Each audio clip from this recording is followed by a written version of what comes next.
everybody. My name's Austin. I just got I did not top. I got 14th at the Richmond Regional playing Volcanics. I apparently was the talk of the regional because I was at table 1 in a high table every time, and everyone's like, "What do those cards do? I don't know what those cards do." A lot of my opponents had no idea what my cards did, which is a huge advantage in a regional. But it was a good deck. Good deck. Deck did good. I love this deck. I thought it was really fun. I've been experimenting with other fire decks.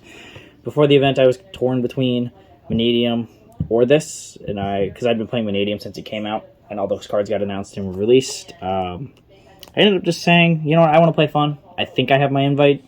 I definitely have an invite now, but I didn't know if I had an invite. I was like, I'm just gonna play for fun. If I get it, I get it. If I don't, I don't. Shout out to Casey for helping me build the deck. Gave me some tip cards that I should use. Sean for letting me borrow a card, and Brian for letting me borrow a card. I didn't top the event. I just think this is an interesting deck, and think everybody should look at how I use and you play it as a base, because I think this is the highest Volcanic has done at an event.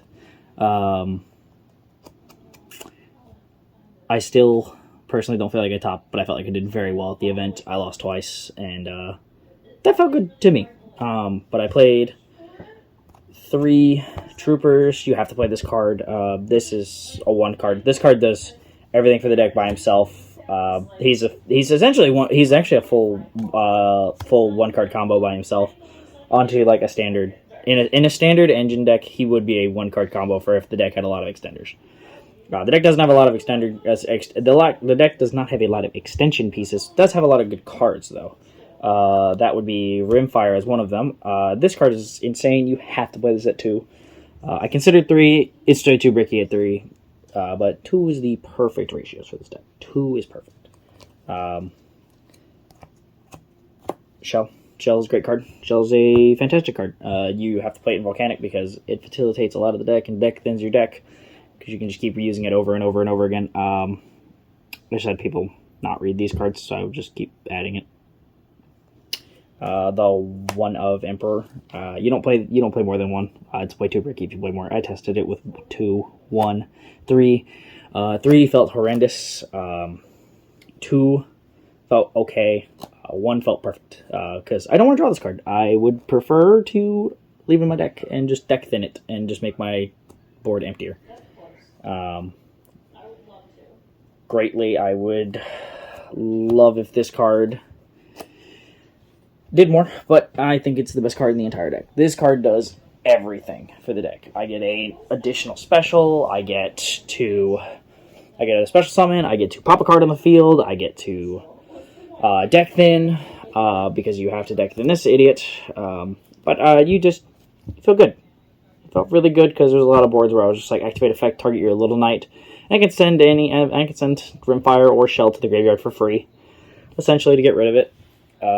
The 1 card that you search with Emperor, a lot of people are playing the negate one because it's a continuous spell and you can just keep negating because you just keep banishing pyro cards. Or each turn you get a free negate essentially every turn, your turn and your opponent's turn. I actually valued this because I preferred the follow up, because most games I would just activate this in the draw phase and then summon Trooper effect to search, and then, hey, look, if I drew Droll, I'm good. If I didn't draw Droll, I just added another card for follow-up. Because in some situations, I had these cards of Volcanic Rocket. I actually considered this a second engine in the deck. Not actually, like, I don't think you play this card if you don't play. I don't think you play Rocket if you don't play 3 Scattershots and 2 Reloads. For the sole reason, your Rocket needs to search this card. Rocket has to search this card, or he doesn't search anything at all. Primarily, yes, he searches the good Blaze Accelerator. There's also like 30 other cards that can search that card. You have 3 Troopers in the deck that search that card. There's also, if you hard by chance draw the bad one and you send Rimfire to Garrett, you can just replace it and summon it again. Hey, look, you have 5 ways to that card without needing Rocket. I think Rocket searches this primarily. And the effect of nobody knows Scattershot has 2 effects. Fun fact: no one knows Scattershot has 2 effects. It's not just a burn card. Card just says, "I blew up your board." And then this just send Scattershot or facilitate engine if I need it. I did side it down to 1 a lot, but except in the Runick matchups. In the Runick matchups, I kept this in at 2 because I was so scared that people would banish it. And even when I took all 3 Scattershots out in my Runick matchups, I still kept 2 of this in because I felt that if I lost 1, I would not feel very good. But this is actually the heart and soul of the deck. You play Mseti. Mseti discard Shell is one of the greatest feelings ever. The only thing that feels better than this is Mseti discard Water Enchantress. I wish I could play the right package, but you need Trooper in it, unfortunately. But I only played these 2.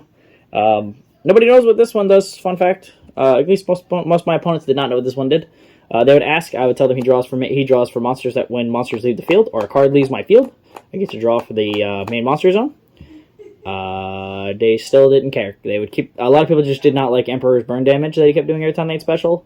So I just drew 3 because I would have all 3 of these guys on the board, and I'd just get draw 3, add put 2 cards. I have a fresh 5 card hand with that, and then Ascend. So that was good. I would probably play this card at 3, but I only played 2. I was scared I'd brick on it. To be fair, it's not really a brick if you brick on it, because if you draw all 3 of them, you can just send 2 of them and then just get 2 Horus monsters. My only concern was recycling it. So I only played 2 because I did not want to discard it off of it, so I could, in case I lost it, I could keep doing it. No one also knows the protection effect of this card, because I had a couple people try to, like... all the Horus monsters can't be destroyed by card effect unless they're targeted. It says the first line of this card. So a lot of people tried to... I tried to just do random stuff to my cards. I think somebody tried to Raigeki my board, and I was like, good. My monsters stay. Because it doesn't target. So you have to play the Wanted Engine. I should have played Celine, because this card is really good and insane, and I didn't have it very often. I drew this a lot with it getting ashed a lot. But it's the Wanted Engine. Everybody knows what it does. We all know what the Wanted Engine does. We don't care. The only thing I didn't know that it did, which cost me my round 5, was I didn't know this could shuffle this back from Banished. I thought it was only Graveyard. So when my opponent Cosmic to this, I thought I had lost. I did not know I could just activate Wanted and shuffle it from the Banished pile. Did not know that. But we live and we learn. That's one of the reasons I got a loss. But I played the Snake. I actually played the Snake Eye cards. I played Ash, Oak, and Flamberge. Don't play these 2. They were good, but they're not good enough to keep in the deck. Flamberge was insane for setting up link plays going second, but I didn't keep this card in a lot going second. I primarily, when I would lost all my die, I think I only won 2 die rolls. When I would lose a die roll, I used it to just facilitate link monsters. This was good in the really grindy games because I could just keep adding Rimfire to keep getting my stuff back. Because I just kept getting Rimfire and being able to put Pyros in the graveyard. Ideally, you just play Snake Eye because you can just search Rimfire and you're good. If you want to play Flamberge, that's fine. I wouldn't consider playing Oak again. I wouldn't consider it. It was way too situational. This was the card that I was arguing to play, and it was insane all day. I had a couple people DD Crow my Emperor, and then I just Fire Recovery, put it back in the deck, Rimfire, dump it again. So it just did a lot for the deck.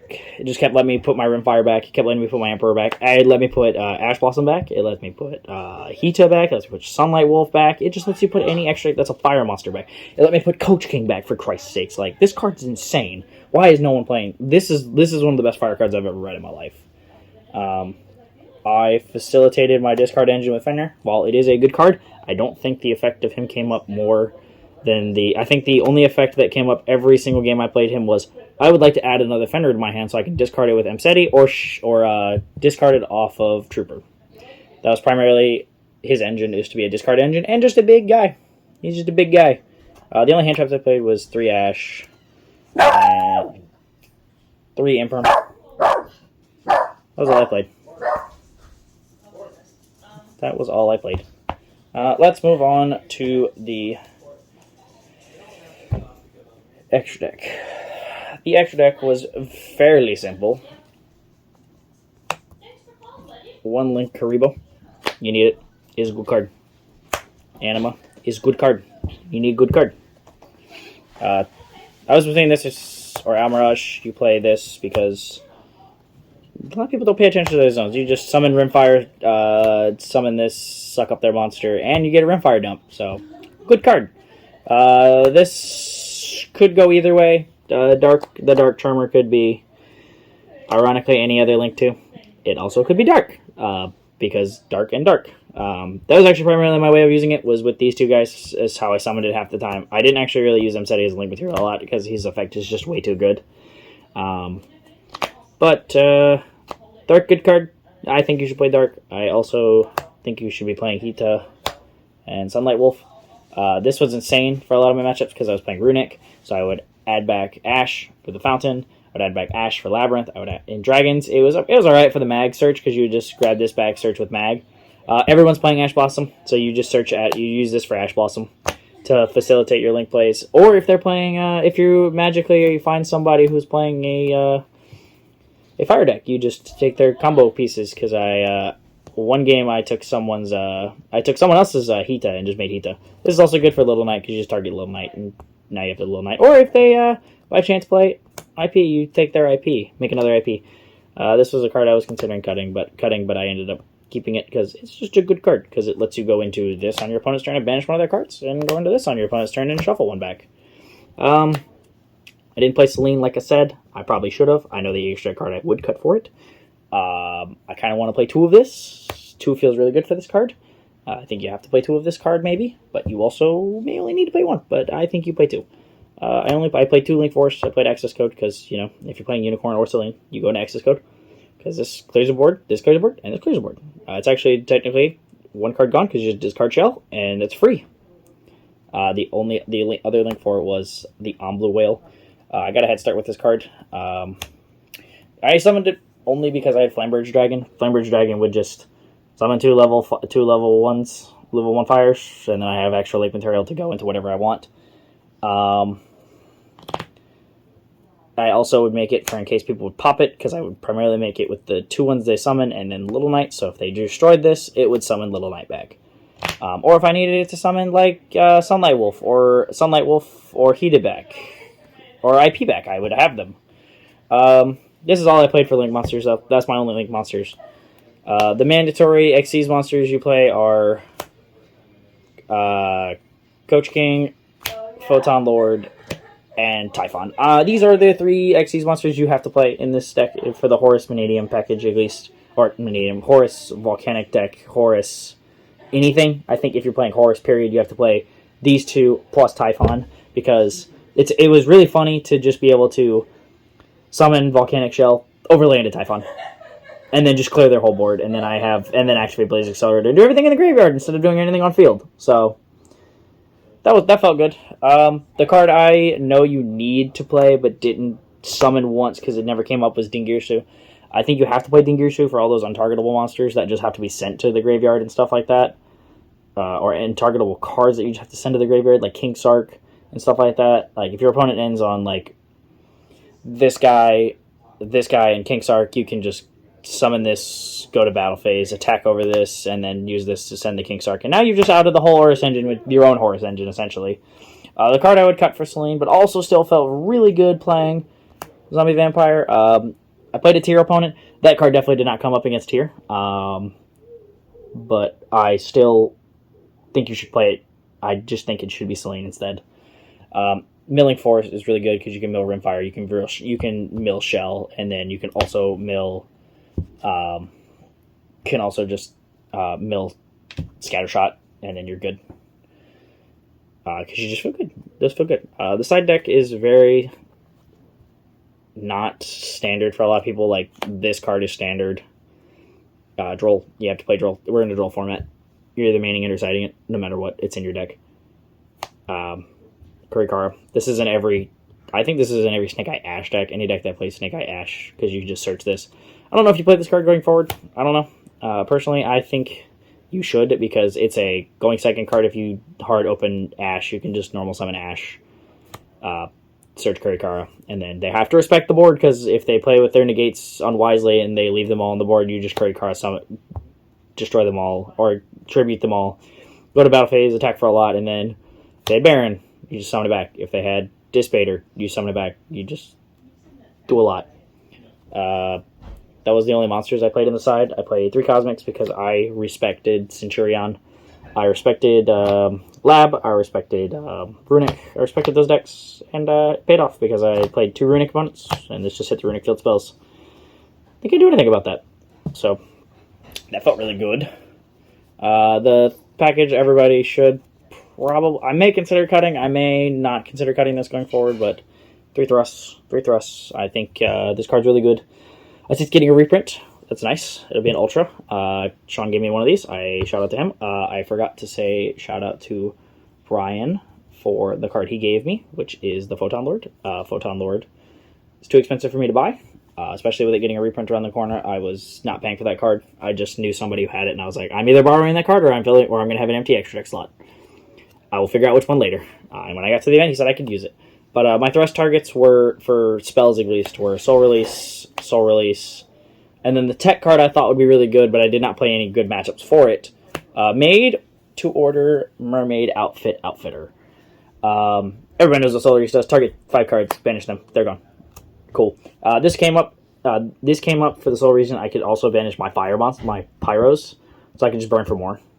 Because I think one game I banished all 3 scatter shots and 2 Emperors, and then had 3 shells in graveyard, banished all 3, and then that's 8 cards right there. I just burned you for 4K, and Emperor's taking you halfway there, and if scatter shots in the graveyard are taking you for 15, so I took him down 55 just off scatter shot and Emperor. This was in here for targets such as because if nobody knows what this card does, it targets 1 card in your opponent's graveyard, banishes it, and then I get to add the same card that was banished. So this card was specifically in there for Imperm, Ash, Fenrir, Wanted, King Sark, Mseti, and whenever I find it, and the Diabell Star Witch. I assumed this card would be really good because this is 7 cards that I assumed would be in most decks, or at least in every deck I played. I assumed going forward I'd see any of these cards against my opponents. So I had 7 targets immediately to be able to play it. Post sighting, I could search Thrust, Cosmic, Droll. The other cards I cited for Thrust in Evenly and the Runick Cannon, I can search these cards. They just do everything you need them to do. I think this card's insane. I would maybe consider cutting Thrust and just playing 3 of it instead. Just because when we get to like actual Fire format, I think every deck is going to play the Wanted Engine, the Snake Eyes cards, and everything like that. So you just target it with this, and then you send it, because I don't think there's a quick play Fire card that removes stuff from the grave. I don't think so yet. I'll have to look, but I don't think there is. So you just use this, target whatever they have. You can use this to just target Ponix for the Fire King matchup. If you play the Fire King mirror, you just play this, and they have lost their Ponix or their Garunix or their Kieran, and then you have it. But those were all my targets for it. It was a tech card I thought would come in handy. I genuinely think it did, because I resolved it once for Mseti, and my opponent literally just scooped it up right there because I just got a free Mseti off him, and he can't revive it. This was to defend myself if I ever got a hand trapped, because the deck is really fragile. So if I got Ash Blossomed on Trooper, and I drew Thrust, I would just thrust into this card. I would thrust into this, set it, and pass. I think I respected back row decks a lot, so I played this as just a board break. I don't think I sided it in once because I only played Lab once, and it wasn't very good against everything else. But Soul Release, the Runick Cannon, made to order Mermaid Outfitter, good cards. I think this deck's really good. I don't think you play Snake Eye cards going forward, but thank you for letting me ramble about how the deck went. This was a passion deck. It's 50-50. I'll play it again. I really like this deck. I really think it's really fun. I just don't know how I feel about it going forward. There's Fire King to play. There's Rescue Ace to play. Minidium still to be tested. This to be tested. Silent Voice to be tested. All those decks are to be tested. So we'll see going forward.